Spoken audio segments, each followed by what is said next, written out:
আসসালামু আলাইকুম। শুনছেন সংবাদ শিরোনাম। ব্রাহ্মণবাড়িয়ায় মুক্তাদির চৌধুরীর বিরুদ্ধে আরেকটি হত্যা মামলা। এখন শুনবেন বিস্তারিত। সাবেক মন্ত্রী, ব্রাহ্মণবাড়িয়া ৩ সদর বিজয়নগর আসনের সাবেক সংসদ সদস্য ও ব্রাহ্মণবাড়িয়া জেলা আওয়ামী লীগের সভাপতি রআমা উবাইদুল মুক্তাদির চৌধুরীকে প্রধান আসামি করে সরাইল থানায় আরেকটি হত্যা মামলা হয়েছে। গতকাল সোমবার বিকেলে থানায় মামলাটি রেকর্ড হয়। মামলার এজাহারে ৭২ জনের নাম উল্লেখ করা হয়েছে। এছাড়া অজ্ঞাতনামা আসামি করা হয়েছে ১০০ থেকে ১৫০ জনকে।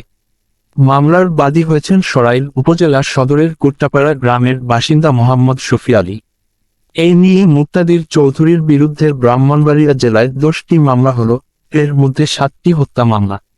গত ৩১শে সেপ্টেম্বর রাতের রাজধানীর শেওড়াপাড়া এলাকা থেকে পুলিশ মুক্তাদির চৌধুরীকে গ্রেপ্তার করে। ৫ আগস্টের পর থেকে তিনি আত্মগোপনে ছিলেন। তার শাস্তির দাবিতে জেলার বিভিন্ন স্থানে বিক্ষোভ মিছিল করেছেন বিএনপি নেতাকর্মী, মাদ্রাসার শিক্ষক শিক্ষার্থী ও স্থানীয় লোকজন। মামলার এজাহার ও পুলিশ সূত্রে জানা গেছে, ভারতের প্রধানমন্ত্রী নরেন্দ্র মোদীর বাংলাদেশ সফরের বিরোধিতা করে ২০২১ সালের ২৬শে মার্চ থেকে পরবর্তী কয়েক দিন আন্দোলন করেছিল হেফাজতে ইসলাম। ২৮শে মার্চ দেশব্যাপী মাদ্রাসার ছাত্র শিক্ষক ও তৌহিদি জনতার সকাল সন্ধ্যা হরতাল চলছিল। ওই দিন সরাইল বিশ্বরোড মোড় এলাকায় হরতালে অংশ নিয়েছিলেন মামলার বাদীর ছেলে হাফিজ আল আমিন। সেখানে ১ নম্বর আসামির মুক্তাদির চৌধুরী নির্দেশে কয়েকজন আসামি আল আমিনকে প্রথমে মারধর করেন, পরে গুলি করে হত্যা করেন। মামলায় দ্বিতীয় আসামি করা হয়েছে সরাইল উপজেলা আওয়ামী লীগের সভাপতি নাজমুল হোসেনকে আর তৃতীয় আসামি করা হয়েছে সদর উপজেলা পরিষদের সাবেক ভাইস চেয়ারম্যান ও জেলা স্বেচ্ছাসেবক লীগের সভাপতি লোকমান হোসেনকে।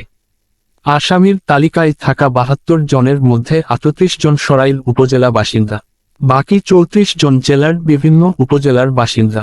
সরাইল উপজেলার বাসিন্দাদের অধিকাংশই প্রত্যন্ত গ্রামের। তাদের অনেকেই আওয়ামী লীগের ওয়ার্ড পর্যায়ের নেতা কর্মী বা সমর্থক। মুঠোফোনে যোগাযোগ করা হলে মামলার বাদী মোহাম্মদ শফি আলী আজ মঙ্গলবার সকালে বলেন, সব আসামিকে আমি চিনি না।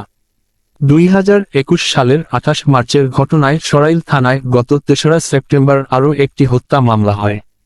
ওই মামলায়ও প্রধান আসামি করা হয়েছে মুক্তাদির চৌধুরীকে। ওই মামলায় ৬৭ জনের নাম উল্লেখ আছে। সরাইল থানার ভারপ্রাপ্ত কর্মকর্তা ওসি মোহাম্মদ আব্দুর রাজ্জাক বলেন, ৭২ জনের বিরুদ্ধে থানায় হত্যা মামলা হয়েছে। মামলাটি নথিভুক্ত করা হয়েছে।